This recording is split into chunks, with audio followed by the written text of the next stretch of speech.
Autostradat kryesore të vendit do të mbikëqyren përmes kamerave inteligjente, të cilat nuk do të shërbejnë vetëm për monitorim, por edhe për penalizimin automatik të shkelësve të rregullave rrugore. Kur ndodh një shkelje rrugore, kamerat inteligjente regjistrojnë automatikisht të dhënat dhe fotot përkatëse. Më pas, këto informacione analizohen nga operatorët dhe i transmetohen policisë së shtetit.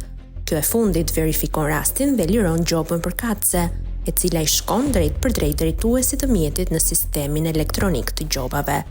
Është shprehur Marin Bezhani, drejtori i Qendrës Kombëtare të Monitorimit të Trafikut. Rreth 200 kilometra të rrugëve kombëtare janë aktualisht pjesë e fazës testuese të këtij projekti, ndërkohë që janë përzgjedhur pika për të vendosur pajisjet e para. Monitorimi po kryhet në fazë testimi në disa pika të zgjedhura strategjike, përfshirë Golemin, pranë stacionit të trenit, mbi kalimin e Spillës 1 dhe Spillës 2, zonën e njohur si Zham Sektor, si dhe në bishtin e Zhurit dhe Rogozhin. Përveç këtyre, testime po zhvillohen edhe në disa akse të tjera kryesore të vendit, ka deklaruar Bezhani në një intervistë.